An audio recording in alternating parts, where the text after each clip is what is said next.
Hello बच्चों, मेरा नाम है मोहित और आपका स्वागत है हमारे यूट्यूब चैनल हिस्ट्री चैंपियन में। तो जैसा कि आप जानते हो, आपका जो इन्वायरमेंट स्टडीज़ का जो पेपर होने वाला है, इससे संबंधित जितने भी महत्वपूर्ण क्वेश्चन होने वाले हैं सारे के सारे मैं आपको करवाने वाला हूँ। साथ के साथ मैं आपको नोट्स भी कराऊंगा और एमसीक्यू भी कराऊंगा, प्लस आपका रिविजन भी इसी के साथ साथ हो जाएगा थ्योरी का। तो चलो शुरू करते हैं वीडियो को। इससे पहले चैनल को सब्सक्राइब कर देना, वीडियो को लाइक कर देना और अपने दोस्तों को जरूर से शेयर कर देना। पहली यूनिट की बात करें, the multidisciplinary nature of the environment studies means it's integrate। तो पर्यावरण अध्ययन के बहुविषयक प्रकृति का अर्थ क्या है?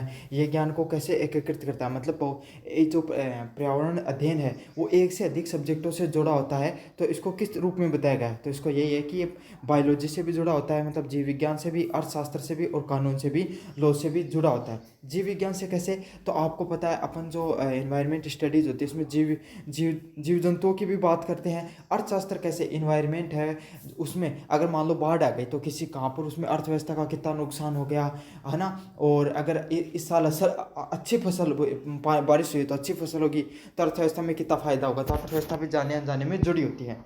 लॉ मतलब कानून। क्या? अब आपको पता है वन्य जीव संरक्षण अधिनियम हो गए, अलग अलग प्रकार के कानूनी रूप से भी चीज़ों को बनाया गया है। तो इसका सही आंसर क्या? ऑप्शन नंबर बी होगा, बायोलॉजी, इकोनॉमिक्स एंड लॉ। सारी की सारी चीज़ें आपस में जुड़ी होती हैं। What is the primary reason of for the need of environment awareness today? वर्तमान के समय पर्यावरणीय जागरूकता की आवश्यकता का प्राथमिक कारण क्या है? तो वर्तमान समय में आप पर्यावरणीय जागरूकता की जरूरत क्यों पड़ती है? क्यों पड़ती है? To address the global environmental change, वैश्विक पर्यावरणीय चुनौतियों को समाधान करने के लिए। तो आपको वैश्विक जो पर्यावरण से संबंधित चुनौतियां हैं उनको आपको समाधान करने के लिए, उनको सॉल्यूशन करने के लिए आपको क्या करना क्या है? पर्यावरणीय जागरूकता की ज़रूरत है। क्यों? बचपन में ही आपने बच्चों को पढ़ा दिया कि हमें क्या करना चाहिए, पेड़ लगाने चाहिए, हमें सभी लोगों को पता है कि भाई हमें पानी का संरक्षण करना चाहिए, पेड़ लगाने चाहिए, वन्य जीव संरक्षण करना चाहिए। हमें तो ये जो रेड जोन जो वाला इलाका वहाँ पानी नहीं ज़्यादा, बहुत जल शोधन ज़्यादा नहीं करना चाहिए। तो लोग जागरूक होंगे तो पर्यावरण का नुकसान बहुत होगा। अकेली सरकार के प्रयास से कुछ नहीं हो सकता, आम जनता का भी उस मुहिम से जुड़ना जरूरी है। तो वैश्विक पर्यावरण चुनौतियों का समाधान करने के लिए हमें पर्यावरण जागरूकता आवश्यक होती है। What is the main objective family welfare programmes? परिवार कल्याण कार्यक्रम के मुख्य उद्देश्य क्या होते हैं? तो परिवार कल्याण कार्यक्रम के मुख्य उद्देश्य क्या होते हैं? To control the population size through the family planning. तो परिवार नियोजन के माध्यम से आप जनसंख्या को आकार देना है, जनसंख्या को नियंत्रित करना फैमिली वेलफेयर प्रोग्राम होता है। तो आपको पता है कि भाई अगर लोग, अब आज के समय, पहले कोई फिक्स नहीं होता था, अभी सरकार ने सरकारी नौकरी में 2 बच्चों का नियम लागू कर दिया। तो अब धीरे धीरे लोग भी जागरूक हो गए, 2 से अधिक बच्चे नहीं करना है। तो यही है, जनसंख्या आप बच्चों के जो संख्या के आधार पर कम कर सकते हो, परिवार नियोजन के आधार पर कम कर सकते हो। What is the impact of rising population of human health? निम्नलिखित में से कौन सी बढ़ती हुई जनसंख्या का मानव स्वास्थ्य पर बुरा प्रभाव पड़ता है? तो इसमें से कौन सा पड़ता है?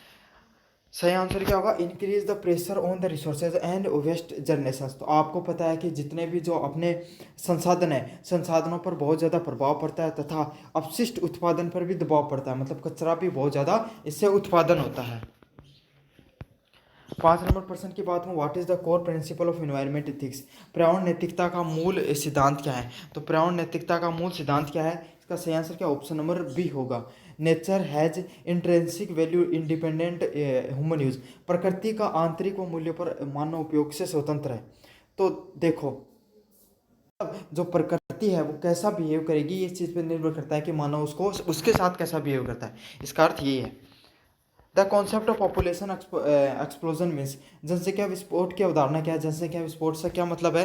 तो जनसंख्या विस्फोट का मतलब है the rapid and large increase in population over a short period. मतलब थोड़े से समय में बहुत ज़्यादा जनसंख्या का उत्पन्न हो जाना क्या कहलाता है? आपको जनसंख्या विस्फोट के नाम से जाना जाता है। तो जैसे कि आप जो पिछली कुछ शताब्दियों में भारत की जो जनसंख्या दर है, पिछली जितनी भी जनसंख्या हुई है, पिछली 2-3 जनसंख्याएं 2011 में लास्ट हुई, तो उसमें भी कितनी प्रतिशत वृद्धि दर देखने को मिली थी। तो यही होता है कि जब बहुत ज़्यादा लोग हैं वो बहुत कम पीरियड में बढ़ते हुए दिखाई दे रहे हैं। What is the role of information technology in environment management? पर्यावरण प्रबंधन में सूचना प्रौद्योगिकी की क्या भूमिका, मतलब टेक्नोलॉजी का क्या भूमिका होती है आपको इन्वायरमेंट मैनेजमेंट में? तो क्या भूमिका होती है इसकी? It help in environment monitoring and data analysis, ये पर्यावरण की निगरानी और डाटा के विश्लेषण में मदद करता है। तो क्या रोल होता है टेक्नोलॉजी का इन्वायरमेंट मैनेजमेंट में? भाई ये पर्यावरण से संबंधित जितना भी डाटा होता है उसको निगरानी करने का कार्य करता है। कि जैसे मान लो एक जंगल में लगा दिया आपने डाटा एनालिसिस का सिस्टम कि 4 शेर थे, 4 चीता मतलब 5,000 वो थे, हिरण थे, 500 हाथी थे, इस हिसाब से। अब क्या हुआ, काफ़ी बार शिकारी वगैरह शिकार कर लिया मान लिया हिरण का, तो आपको पता चल गया एक का डाटा गायब है, तो इसका मतलब क्या, उसका शिकार हो गया। कौन से क्षेत्र से हुआ ये पता कर सकते हो आप अगर भाई आप अगर कोई ऐसे संरक्षण प्राप्त कोई मतलब वो है पेड़ पौधों की अगर कोई एरिया है तो वहाँ पर आप डाटा एनालिसिस का यूज़ कर सकते हो। तो यही है, डाटा के माध्यम से आप क्या कर सकते हो, वन्य जीव संरक्षण का और अधिक प्रभावी ढंग से लागू कर सकते हो चीज़ों को। Which of the following is a major world problem, निम्नलिखित में से कौन सी विश्व की खाद्य की सबसे बड़ी समस्या है? तो कौन सी समस्या है इसमें से? Food security and food waste, खाद्य सुरक्षा और खाद्य अपशिष्ट है वो सबसे बड़ी प्रॉब्लम में से है। तो कौन सी है भाई? लोगों के पास पैसे, जो लोगों के पास जो फूड सिक्योरिटी नहीं है, खाद्य से संबंधित समस्याएं हैं। Environment education is essential for, पर्यावरणीय शिक्षा किसके लिए आवश्यक है? तो पर्यावरण से संबंधित शिक्षा है वो किस चीज़ के लिए आवश्यक है? तो इसका सही आंसर क्या, ऑप्शन नंबर बी होगा, creating awareness about environment protection. पर्यावरण संरक्षण के बारे में जागरूकता पैदा करना बहुत ज़्यादा ज़रूरी होता है। आपको पर्यावरणीय शिक्षा के लिए चीज़ आवश्यक होती है। समझ में आ गया आपको? पर्यावरणीय शिक्षा आवश्यक होती है आपको कि पर्यावरण से संबंधित आपको क्या करना पड़ता है, लोगों में जागरूकता को फैलाना बहुत ज़्यादा ज़रूरी होता है। 10 नंबर प्रश्न की बात करें, what is the impact of population variation among the nation of the environment, राष्ट्रों के बीच में जनसंख्या भिन्नता का पर्यावरण पर क्या प्रभाव पड़ता है? तो क्या प्रभाव पड़ता है? The impact varies based on consumption pattern and density, प्रभाव उपयोग पैटर्न और घनत्व के आधार पर भिन्न होता है। मतलब देखो कोई भी अगर अगर भारत में या फिर ऐसे समय भारत जैसे बड़े देश में अगर कम जनसंख्या होती तो हमें क्या फ़ायदा होता, हमारे पास कितने ज़्यादा रिसोर्सेज हम उनका उपयोग कर सकते थे आराम से, हमें किसी चीज़ की समस्या नहीं होती। आज भारत में जनसंख्या घनत्व कितना ज़्यादा है, दुनिया में सबसे ज़्यादा। आप बिहार का देखो तो 1100 लोगों के आसपास चला जाता है, 1100 से भी ज़्यादा है। तो देखो 1 किलोमीटर में 1100 लोग रहते हैं। अब वहीं अगर 50-60 लोग रहते तो वो 50-60 लोग कितने आराम से उन मतलब उसका उपयोग कर सकते थे, संसाधनों का। पानी की कोई समस्या नहीं होती, बेरोजगारी की आज जितनी बड़ी समस्या, ये समस्या देखने को नहीं मिलती। तो यही होता है राष्ट्रों की जनसंख्या भिन्नता के बीच में प्रभाव उपयोग, मतलब किस चीज़ें कैसे चीज़ों का आप संसाधनों का उपयोग करोगे, और जनसंख्या घनत्व के आधार पर भिन्नता देखने को मिलती है। पर्यावरणीय संदर्भ में मानव अधिकार का अध्ययन करने का मुख्य उद्देश्य क्या होता है? तो मानव अधिकार का आपको पर्यावरण में क्या अधिकार, क्या अर्थ होता है? Understand the right to a clean and healthy environment, स्वच्छ और स्वस्थ पर्यावरण के अधिकारों को समझना। तो ये जो आपके सामने पर्यावरणीय संदर्भ में मानव अधिकार का यही अर्थ है कि सभी लोगों को स्वच्छ वातावरण मिल रहा है या नहीं मिल रहा है, सभी लोगों को स्वस्थ पर्यावरण मिल रहा है नहीं मिल रहा है। क्यों? क्योंकि एक सामान्य मानव की एक स्वस्थ पर्यावरण और स्वस्थ जो जलवायु है वो मिलना बहुत ज़्यादा ज़रूरी है। क्योंकि अगर वो नहीं मिलते तो भी तो इंसान क्या हो सकता है, बीमार हो सकता है। बड़े बुजुर्ग हैं, छोटे बच्चे हैं, वो आराम से बहुत जल्दी क्या हो जाते हैं, बीमार हो जाते हैं अगर पर्यावरण प्रदूषण ज़्यादा हो। तो ये भी एक मानव की एक बेसिक नीड में से एक है। पर्यावरणीय शिक्षा सतत विकास को कैसे योगदान देती है? How an can the environmental education contribute to sustainable development, तो किस प्रकार से योगदान दे सकती है? By increasing the awareness about the resource conservation, संसाधन संरक्षण के बारे में जागरूकता बढ़ाकर। तो क्या करके, जो आप संसाधन होते हैं आपके पास जितने रिसोर्सेज हैं उसके संरक्षण के बारे में जागरूकता को बढ़ाकर, कि भाई किस प्रकार से जो जागरूकता है हमें संसाधनों को बचाना चाहिए। जैसे कि आपने क्या किया, सतत विकास क्या होता है, आपके पास 50 लीटर पानी था, आपने क्या किया, आपने उसको 5 लीटर खुद ने यूज़ कर लिया, आपके पूरे परिवार ने, और 5 और बाकी का आगे की जनसंख्या के लिए, आगे आने वाले आपके बच्चों के लिए, उसके लिए रख दिया। उसी को सतत विकास बोला जाता है। मतलब आप खुद भी संसाधनों का उपयोग करो और इतना सीमित मात्रा में उपयोग करो कि आने वाली जनरेशन के लिए उस चीज़ की कमी ना हो। समझ में आ गया? इसी को सतत विकास के रूप में बोला जाता है। 13 नंबर प्रश्न है, मानव स्वास्थ्य और पर्यावरण में सूचना प्रौद्योगिकी की कौन सी भूमिका नहीं है? Which of the following is not an role of information technology in human health and environment, तो कौन सी नहीं है इनमें से रोल? इसका सही आंसर क्या होगा? Telemedicine, telemedicine for the health access, स्वास्थ्य सेवाओं पहुँच के लिए टेलीमेडिसिन का उपयोग में होना। तो किसका मतलब इसमें नहीं पूछा है, तो क्या क्या हो सकता है पहले वो देखेंगे। Remote sensing for the environment monitoring, तो पर्यावरण निगरानी के लिए आप रिमोट सेंसिंग मतलब बहुत दूर बैठ के आप वो डाटा वगैरह लगा, चिप वगैरह लगा दी जाती है ना जानवरों के, ताकि उनको कंट्रोल किया जा सके, मतलब उनके बारे में डाटा पता लगाया जा सके। उसी को क्या कहा जाता है, रिमोट कंट्रोलिंग के नाम से जाना जाता है। अगले वाला है telemedicine for the health care access, सेवा स्वास्थ्य सेवा पहुँच के लिए टेलीमेडिसिन का उपयोग करना है तो नहीं आएगा। क्रिएटिंग पोल्यूशन बाय इटसेल्फ, स्वयं ही प्रदूषण पैदा करना, तो ये ऑप्शन इसमें से गलत होगा। प्रदूषण पैदा करोगे तो उसमें से आपका जो सूचना प्रौद्योगिकी उससे कोई लेना देना नहीं है। What is the scope of environment studies, पर्यावरण अध्ययन का दायरा क्या है। तो पर्यावरण अध्ययन का क्या दायरा होता है, जिसमें आपका मानव के द्वारा किया गया क्रिया का प्रकृति पर क्या प्रभाव पड़ता है और प्रकृति के द्वारा की गई क्रिया पर मानव पर क्या प्रभाव पड़ता है, इसको इन्वायरमेंट स्टडीज के नाम पर बोलते हैं। प्रकृति और उस पर मानव का प्रभाव दोनों का अध्ययन करना क्या कहा जाता है, इन्वायरमेंट स्टडीज के नाम से जाना जाता है। Human right in the context of environment include, पर्यावरण के संदर्भ में मानव अधिकारों में क्या शामिल होता है, तो क्या चीज़ें शामिल होती हैं। The right to work in a safe environment, सुरक्षित वातावरण में काम करने का अधिकार किस चीज़ के नाम से जाना जाता है, आपको ह्यूमन राइट के नाम से जाना जाता है। मतलब हर इंसान का एक अधिकार है कि वो सुरक्षित वातावरण में काम करे, एक पर्यावरण प्रदूषित रहित वातावरण में काम करे, एक हर इंसान का अधिकार है। तो ये आपका यूनिट फर्स्ट डिवाइज करा दिया। बात करें यूनिट नंबर सेकंड की। What is the primary characteristics of the renewable resources, एक नवीनीकरण संसाधन की प्राथमिक विशेषता क्या होती है। तो एक जो नवीनीकरण जो नॉन रिन्यूएबल रिसोर्स होता है उसकी प्राथमिक विशेषता क्या होती है। सही answer, it can be replenished naturally over a short time period, ये कम समय में स्वाभाविक रूप से बढ़ सकता है। मतलब ऐसे रिन्यूएबल रिसोर्सेज क्या होते हैं जिनका आप बार बार उपयोग कर सकते हो, जैसे कि आपका सौर ऊर्जा हो गई, समझ में आ गया, और वायु ऊर्जा हो गई, और आपका ये जो भूतापीय ऊर्जा हो गई। तो इन सब ऊर्जाओं का क्या आप बार बार उपयोग कर सकते हो, ये आपकी कभी ना खत्म होने वाली चीज़ों में से कुछ है। समझ में आ गया। समय पर एक बार ये अपने आप को रिन्यूएबल का क्या था, वापस से जनरेट हो जाना वो जो चीज़ें, क्योंकि हवा है एक बार अपनी ऊर्जा से कर ली, फिर से चल गई तो फिर से बना ली, इस प्रकार से।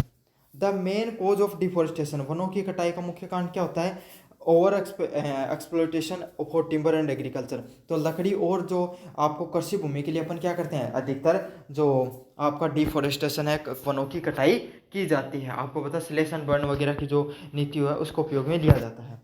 Over utilisation of the ground water lead to, भूजल की अति उपयोग से क्या हो सकता है, तो भूजल है उसका बहुत ज़्यादा उपयोग करने से क्या होता है, decreasing ground water levels and the water conflict, घटता भूजल स्तर और जल विवाद, तो जल से संबंधित विवाद देखने को मिलता है, और आपके सामने उस जो भूजल स्तर है वो भी क्या है, इस चीज़ से घट जाता है। 4 नंबर प्रश्न की बात करें तो extraction and the use of mineral resources can cause, खनिज संसाधनों के निष्कर्षण और उस उपयोग से क्या होता है, तो क्या होता है, land degradation and air pollution, भूमि का क्षरण देखने को मिलता है, और वायु प्रदूषण भी इस चीज़ से होता है। तो आपको पता है खनिज संसाधन निकाल रहे हो आपको कोई एरिया जहाँ पर क्या कोयला निकल रहा है, अब कोयला जहाँ से निकलेगा उसके आसपास क्या होगा, जो उसका कचरा है वो भी उड़ के चला जाएगा। तो कोयला तो आप 5 किलोमीटर में निकाल रहे हो, लेकिन उसका प्रभाव आसपास के 50 किलोमीटर में भी देखने को मिलता है। क्यों होता है, क्योंकि उससे जो लैंड वायु भी खराब होती है, समझ में आ गया, और भूमि है वो भी खराब हो जाती है आसपास की। What is the primary reason of growing energy need, बढ़ती ऊर्जा आवश्यकताओं की प्राथमिक कारण क्या है, तो क्या होता है इसमें से, population growth and increasing industrialisation, तो जो हमारी पॉपुलेशन है, हमारी जो जनसंख्या वृद्धि है वो लगातार बढ़ रही है, और लगातार जो उद्योग बढ़ रहे हैं, इस कारण क्या हो रहा है, हमारी ऊर्जा की जो ज़रूरतें हैं वो भी वक्त के साथ बढ़ती जा रही हैं। तो इसका सही आंसर क्या होगा, ऑप्शन नंबर सी है वो सही आंसर होगा, कि जनसंख्या वृद्धि के साथ और बढ़ते औद्योगिकरण के साथ क्या है, हमारी ऊर्जा की जो ज़रूरतें वो भी बढ़ती जा रही हैं। 6 नंबर प्रश्न की बात करूँ तो concept of sustainable development is about, सतत विकास की अवधारणा किसके पास में है, तो सतत जो विकास हो रहा है, हमारे जो लगातार विकास देखने को मिल रहा है, उसकी अवधारणा किसके बारे में है, तो किसके बारे में है, using the resources to meet the personal needs without the compromising future, भविष्य की पीढ़ियों से समझौता किए बिना वर्तमान की ज़रूरतों को पूरा करने के लिए संसाधनों का उपयोग करना। मतलब सतत विकास ये होता है कि आप अपनी ज़रूरतों को भी पूरा कर लिया। मैंने बताया था ना 50 लीटर पानी वाली बात बताई थी आपको, कि आपने भी पूरा कर लिया उसको और आने वाली पीढ़ियों के लिए भी वो चीज़ छोड़ दी, भविष्य के लिए भी आपने उस चीज़ को छोड़ दिया। उसको सतत विकास के लिए बोला जाता है लगातार। मतलब आपके दो दादाजी हैं, उसने आपके पापा जी के लिए, आपके पापा ने आपके लिए, और आपके पापा आप है उसको अपने बच्चों के लिए चीज़ों को, रिसोर्सेज को बचा कर रखते हो। समझ आ गया? उसी को सतत विकास के लिए बोला जाता है। Which of the following is land degradation problem? निम्नलिखित में से कौन सी भूमि क्षरण की समस्या है? तो कौन सी है? सॉइल इरोजन एंड डेजर्टिफिकेशन, मृदा अपरदन और मरुस्थलीकरण है। ये किसका उदाहरण है? ये आपका भूमि क्षरण का उदाहरण है। समझ में आ गया कि जो मृदा है उसका अपरदन हो जाता है और उससे मरुस्थलीकरण हो जाता है, उससे भूमि जो क्षरण है, मतलब जो भूमि कट जाती है ना। आपने देखा होगा क्या हवा चलती है, आपके खेत होंगे सभी लोगों के, तो बहुत तेज आंधी चली तो जो भूमि की जो परत है वो क्या हो जाती है, उच्च इलाके से उड़कर नीचे वाले इलाके में चली जाती है, और जहाँ पर जो जो मतलब जो उपजाऊ भूमि थी वो क्या कट जाती है। बारिश के महीने में आपने देखा होगा बड़े बड़े खड्डे बन जाते हैं, भूमि कट जाती है, तो उसी को भूमि क्षरण के नाम से जाना जाता है। यही बड़े स्तर पर हो जाती है तो भूमि वो बंजर भी हो सकती है। What is the negative impact of modern agriculture? तो जो आधुनिक कृषि का एक नकारात्मक प्रभाव क्या है इसमें से? Increase water logging and salinity, जल प्रभाव और लवणता की वृद्धि। तो आपको पता है लगातार आप कृषि जो कुएं का पानी है, ग्राउंड वाटर का यूज करते हो, तो आपकी जो भूमि है उसमें क्या लवणता बढ़ जाती है, उसमें सैलिनिटी है वो बढ़ जाती है। समझ आ गया? और जल भराव भी होना शुरू हो जाता है। 9 नंबर प्रश्न की बात करें, waste land reclamation is a method of, बंजर भूमि पुनः ग्रहण किसकी एक विधि है? तो बंजर भूमि पुनः ग्रहण किसकी विधि है? एक making the barren land productive, तो बंजर भूमि को उत्पादक बनाने की जो तकनीक होता है उसको क्या कहा जाता है? बंजर भूमि पुनः ग्रहण की विधि के नाम से जाना जाता है। कि भाई बंजर भूमि को फिर से उत्पादकता के रूप में पैदा कर देना आपको वेस्ट लैंड के रूप में देखा जाता है। What is the primary purpose of the water shade management? Water shade प्रबंधन का प्राथमिक उद्देश्य क्या होता है? तो वाटर शेड प्रबंधन का मुख्य उद्देश्य क्या होता है? To conserve the water manage and land resources, जल संरक्षण और भूमि संसाधनों को प्रबंधन करना आपको क्या कहा जाता है? वाटर शेड प्रबंधन के नाम से जाना जाता है। मतलब आपको जो जल को बचाने के लिए जो जल को बचाना है और भूमि को बचाने के लिए जो संरक्षण किया जाता है उसी को वाटर शेड प्रबंधन के नाम से जाना जाता है इस चीज़ को। The Brundtland Commission is known for the defining the concept of, तो ब्रस्टलैंड कमीशन की इस अवधारणा को परिभाषित करता है। तो किसको करता है? आपको इसका कार्य किसको करता है? सतत विकास को, सस्टेनेबल डेवलपमेंट है उसको बताने का कार्य होता है उसका। 12 नंबर प्रश्न की बात करूँ, what is the main objective of rain water harvesting? वर्षा जल संचयन का मुख्य उद्देश्य क्या होता है? तो वर्षा जल संचयन का मुख्य उद्देश्य क्या आपका? To increase the ground water recharge and water availability, भूजल पुनर्भरण और जल की उपलब्धता को बढ़ाना। आपको किससे संबंधित है? आपको बेटर रेन वाटर हार्वेस्टिंग से संबंधित है कि आपके जो ग्राउंड में जल में जो ज़मीन में जो जल है उसको आपको क्या करना है? पुनर्भरण करना है, उसको बचा के रखना है और उसकी जल की उपलब्धता को बढ़ाना है। तो इसका सही आंसर क्या? ऑप्शन नंबर डी है वो सही आंसर होने वाला है। ग्राउंड वाटर को रिचार्ज कराना है और वाटर अवेलेबिलिटी उसको जल उपभोक्ता को उपयोग में लेना है।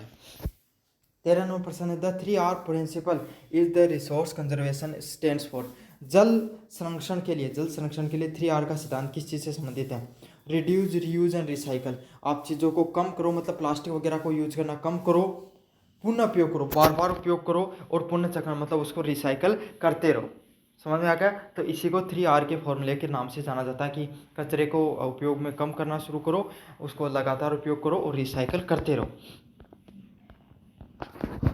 14 नंबर प्रश्न है, which of the following is a non renewable resources? निम्नलिखित में से कौन एक गैर नवीनीकरण जो आपका संसाधन है? तो कौन सा संसाधन गैर नवीनीकरण है, मतलब जिसका आप बार बार उपयोग नहीं कर सकते हो, वैसा कौन सा? कोयला एक गैर नवीनीकरण आपका संसाधनों में से है। तो इसका सही आंसर क्या होगा? ऑप्शन नंबर सी है वो सही आंसर होने वाला है। तो इसका सही आंसर ऑप्शन नंबर सी है वो सही आंसर होगा इसका। 15 नंबर प्रश्न की बात करूँ, what is an effect of over grazing, अति चराई का एक प्रभाव क्या हो सकता है। तो अति चराई है मतलब आपको एक भूमि थी उस पर बहुत ज़्यादा लोगों ने, आपका खेत समझ लो, आपके खेत पर घास हो गया तो बहुत सारे लोगों ने आपको उसको जो चराई कर दिया, फिर एक बहुत बड़ी ज़मीन थी उसमें क्या था, वनों की कटाई कर दिया, जानवरों को लाकर छोड़ दिया, बहुत ज़्यादा चराई हो गई। तो इससे क्या होगा, भूमि भी खराब हो जाती है और उस पर मरुस्थलीकरण भी देखने को मिलता है, मतलब ज़मीन के अंदर वो मरुस्थल में भी बदल जाती है। अब बात करें यूनिट नंबर 3 की तरफ, what is the primary function of producer in ecosystem, एक परिस्थिति के तंत्र में उत्पादकों का प्राथमिक कार्य क्या होता है। तो उत्पादकों का प्राथमिक कार्य क्या होता है, सौर ऊर्जा और रासायनिक ऊर्जा में बदलना। तो जो सौर ऊर्जा होती है उसको जो रासायनिक ऊर्जा में बदलने का कार्य किसका होता है, प्राथमिक उत्पादकों के रूप में जाना जाता है। 2 नंबर की बात, the flow of energy in ecosystem, पारिस्थितिक तंत्र में कैसे चलता है, यूनि डायरेक्शन, एक ही डायरेक्शन में चलता है ऊपर की तरफ। ये किसके बारे में, खाद्य श्रृंखला के बारे में बताया जा रहा है कि जो ऊर्जा का संरक्षण कहाँ ऊपर की तरफ जाता है। मैं आगे आगे और एक्सप्लेन करूंगा इस थ्योरी को आपको। 3 नंबर की बात करूँ, biodiversity hotspot are the area characterise by, जैव विविधता हॉटस्पॉट किन क्षेत्रों में की विशेषता है। तो आपको जैव विविधता हॉटस्पॉट की विशेषता है, सही आंसर ऑप्शन नंबर सी होगा। High species endemism and the specific habitat loss, तो उच्च प्रजाति स्थानिक और महत्वपूर्ण आवास निवास से संबंधित होती हैं चीज़ें। तो इसका सही आंसर क्या ऑप्शन नंबर सी होगा। 4 नंबर की बात करें, what is an example of in Setu conservation, तो इन सेतु कंजर्वेशन का इनमें से कौन सा उदाहरण है। तो राष्ट्रीय उद्यान, इन सेतु कंजर्वेशन कौन से होते हैं, जहाँ पर जो राष्ट्रीय उद्यान वगैरह होते हैं इनको इन सेतु के नाम से बोला जाता है, जहाँ पर आपको जानवर हो गए, ज़मीन हो गई या फिर जो जंगल हो गए, इन तीनों चीज़ों को संरक्षित किया जाता है, उसको इन सेतु कंजर्वेशन के नाम से जानते हैं अपन।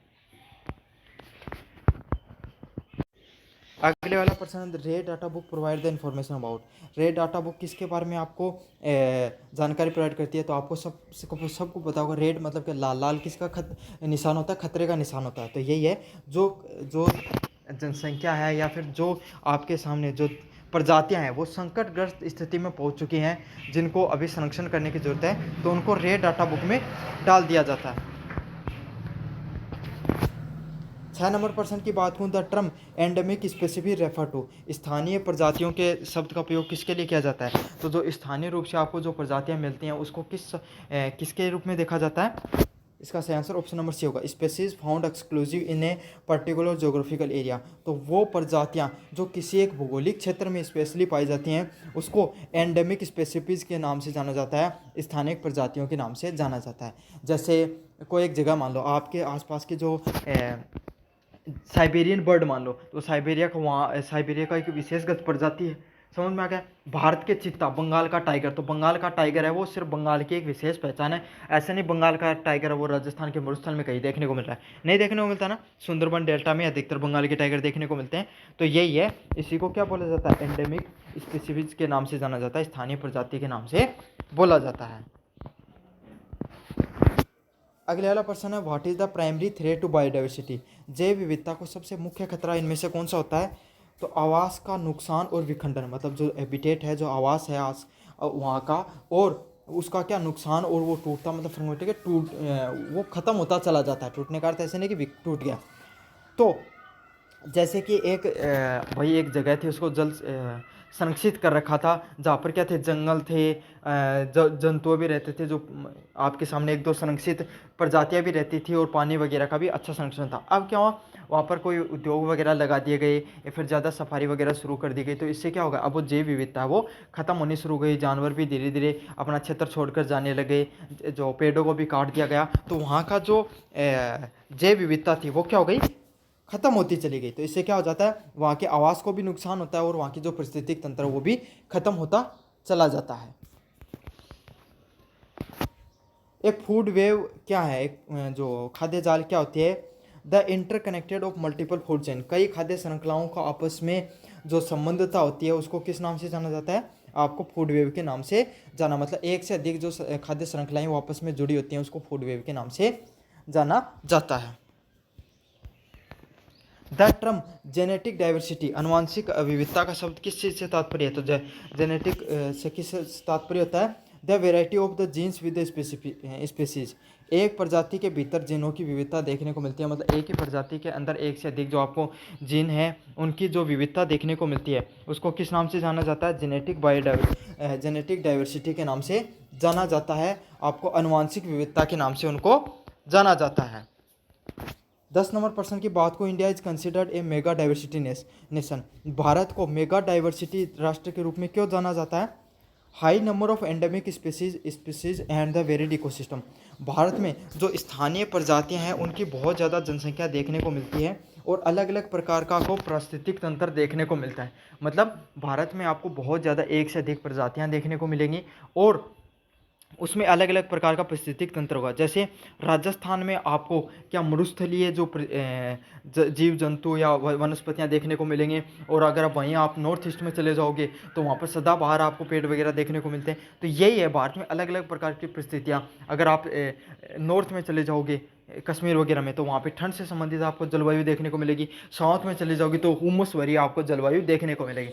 4 जगह के नाम बताए मैंने, 4 कोनों के, चारों में अलग अलग टाइप की आपको जलवायु देखने को मिल रही है। तो भारत में जो स्थानीय प्रजाति उनकी उच्च संख्या और अलग अलग क्यों है? क्योंकि भारत में अलग अलग प्रकार की जलवायु परिस्थितियां देखने को मिलती हैं। 11 नंबर प्रश्न की बात करूँ मैं आपके सामने, what is an example of consumption use value diversity, जैव विविधता उपयोग मूल्य का क्या उदाहरण होता है? तो क्या उदाहरण होता है? फूड, फ्यूल और टिम्बर, भोजन, ईंधन और लकड़ी है उसका आपको क्या होता है? उससे संबंधित आपको जैव विविधता का उपयोग के लिए ज़रूरी होती हैं। मतलब जैव विविधता के लिए कौन सी उपयोग मूल्य की एक का उदाहरण है? मतलब अगर आप लकड़ी लाकर क्या करते हो? लकड़ी लाकर लोग बेचते भी हैं तो इससे उनको कमाई होती है। लकड़ी से आप घर का खाना वगैरह भी पकाया जाता है। आज के समय नहीं, लेकिन जो जंगलों पर निर्भर रहते हैं उनका सोचिए आप एक बार। भोजन, काफ़ी लोग जो शिकार वगैरह करते हैं, जो जंगलों में रहते हैं, वो ईंधन वगैरह, ये सारी की सारी चीज़ क्या जैव विविधता में उपयोग में आने वाली चीज़ें हैं, ये सारी की सारी चीज़ें। The energy flow of in ecosystem based on, पारिस्थितिक तंत्र में ऊर्जा प्रभाव का सबसे अच्छा उदाहरण कौन सा है? इसका सही आंसर क्या होगा? एन इकोलॉजिकल पिरामिड, मतलब एक पारिस्थितिक पिरामिड है, वो एक ऊर्जा प्रभाव का सबसे अच्छा उदाहरण है। मतलब जहाँ पर क्या होती है, ऊर्जा है नीचे से ऊपर की तरफ बढ़ती है। नीचे कौन से रहते हैं? जहाँ पर जो ऐसे जीव जंतु जो डायरेक्ट प्रकृति पर निर्भर रहते हैं, जैसे आपके सामने हिरन हो गई, और शाकाहारी जानवर यहाँ पर आते हैं। फिर क्या होते हैं? जो शाकाहारी जानवर को खाकर अपना पेट भरते हैं उनको मांसाहारी जानवर बोला जाता है। फिर मांसाहारी जानवर मतलब जो जीव जंतु मर गए उनको खाने का कार्य करते हैं, जैसे ईगल वगैरह आते हैं। और फिर लास्ट में कौन आते हैं? डीकम्पोजर वगैरह, जो कीड़े वगैरह लग जाते हैं ना, जो खाद को नष्ट करने का कार्य करते हैं, वो आते हैं। इसको ऊर्जा प्रभाव जो एनर्जी फ्लो के रूप में जाना जाता है। इकोलॉजिकल डाइवर्सिटी, पारिस्थितिक विविधता का क्या अर्थ होता है? तो इसका क्या अर्थ होता है? The variety of ecosystem in a region, किसी भी पारिस्थितिक क्षेत्र में पारिस्थितिक तंत्रों में जो विविधता, अलग अलग प्रकार की जो आपको डाइवर्सिटी देखने को मिलती है, उसको किस नाम से जाना जाता है? उसको जाना जाता है आपको इकोलॉजिकल डाइवर्सिटी के नाम से जाना जाता है। What is the main role of decomposer in the ecosystem, तो एक पारिस्थितिक तंत्र में उपघटकों का एक मुख्य भूमिका क्या होती है? तो पारिस्थितिक तंत्र में जो उपघटक होते हैं उनका मुख्य क्या होता है? To break down the lead organic matter, तो मर्त जो कार्बनिक पदार्थ होते हैं उनको तोड़ने का कार्य होता है। मतलब जो चीज़ें मरी हुई जो जीव जंतु हो गए, जानवर हो गए, उनको जो नष्ट करते हैं उनको डिकम्पोजर के रूप में जाना जाता है। जैसे केंचुआ होगा, उसको डिकम्पोजर की श्रेणी में आएगा। वो क्या है? खाद्य जो कोई भी गली सली चीज़ें उनको टुकड़ों में तोड़कर जो उपजाऊता बढ़ाने का उसका काम होता है। What is the negative aspect of the human activity in the theatres biodiversity, तो गतिविधियों में से कौन से नकारात्मक पहलू जैव विविधता के लिए खतरा है? तो कौन सा जैव विविधता के लिए खतरा है इन सब चीज़ों में? सही आंसर क्या? Option number B, over exploitation of the natural resources, प्राकृतिक संसाधन होते हैं उनका अति दोहन क्या है? आपको जो मानव जो गतिविधियां हैं उसके लिए कौन सी नकारात्मक पहलू, मतलब आप बहुत ज़्यादा लोग क्या करते हैं, चीज़ों का उपयोग करने लग जाते हैं, तो वो एक नकारात्मक पहलू में आती है वो चीज़। एनवायरमेंट इश्यूज़ की बात करें, what is the main cause of acid rain, अम्लीय वर्षा का एक मुख्य कारण क्या होता है? तो अम्लीय वर्षा जो आपको देखने को मिलती है उसके जो मुख्य कारण क्या है? Emission of sulphur and nitrogen, तो सल्फर और नाइट्रोजन डाइऑक्साइड है उसका बहुत ज़्यादा अगर जो हवा में मतलब चली जाती है वायुमंडल में, तो इससे क्या होती है, एसिड रेन होती है, क्योंकि एसिडिक नेचर की होती है दोनों की दोनों गैसें, अम्लीय नेचर की होती हैं। The green house effect is cause by, green house प्रभाव कहाँ पर देखने को मिलता है, trapping of heat in the environment, मतलब अगर आपको ये जो कार्बन डाइऑक्साइड हो गई, सल्फर डाइऑक्साइड, ये सब क्या होती है, आप इन्वायरमेंट में रह जाती हैं। अब क्या होता है, पृथ्वी पर जो किरणें आती हैं वो ऊपर की तरफ वापस उनको ट्रांसमिट करने का कार्य होता है, मतलब पृथ्वी से टकराई और वापस इन्वायरमेंट में भेज दी, लेकिन ये गैसें उसको ट्रैप कर लेती हैं, मतलब अपने अंदर फंसा कर रख लेती हैं और वो बाहर जा नहीं पाती है, यूवी रेडिएशन होती है कुछ जो पृथ्वी पे आती है वो, तो इस वजह से क्या होता है, जो पृथ्वी है उसकी गर्मी बढ़ जाती है। 3 नंबर प्रश्न की बात है, which of the following is key component of the solid waste management, तो सॉलिड वेस्ट मैनेजमेंट से ठोस अपशिष्ट प्रबंधन का मुख्य घटक कौन से होते हैं, तो 3R का यूज करना चाहिए हमें। कम करो, प्लास्टिक वगैरह से उदाहरण से लें तो प्लास्टिक को अपन कम यूज करना चाहिए, मतलब रिड्यूस करो। रिसाइकल मतलब आपने लिया एक थैली को उसको बार बार यूज करो। रीयूज मतलब घर में आपने अगर आपने एक प्लास्टिक का थैला ले रखा उसको बार बार उसी बाजार में जाओ तो उसी का यूज करो बार बार चीज़ों को लाने ले जाने के लिए।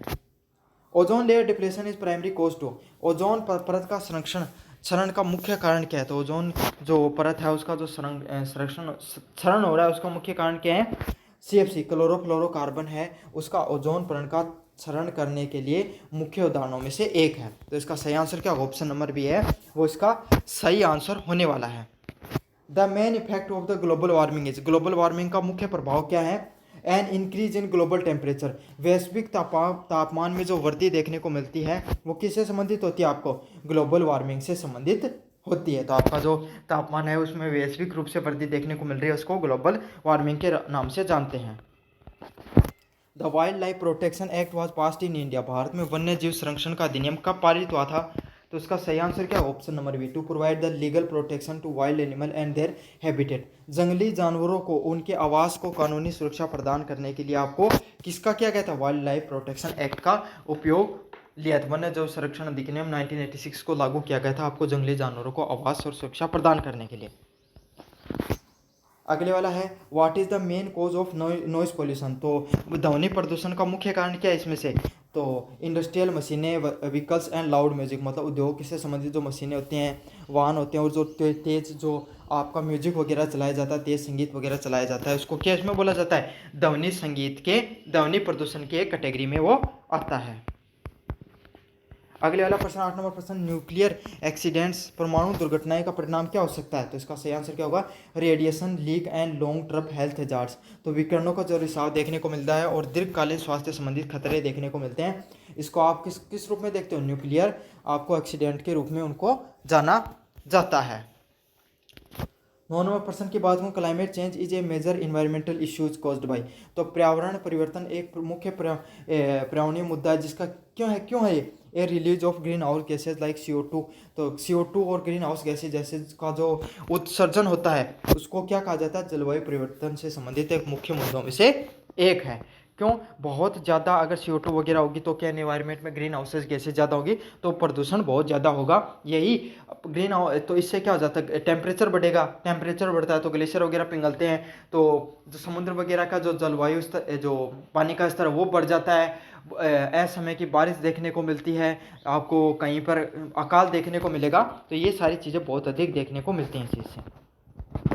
जल प्रदूषण निवारक और नियंत्रण अधिनियम का प्राथमिक ध्यान किस चीज़ पर है, तो इसका सही आंसर क्या होगा, to prevent and control water pollution, तो जल प्रदूषण को रोकना और नियंत्रण करना आपका जो वाटर कंट्रोल बोर्ड है उसका काम है।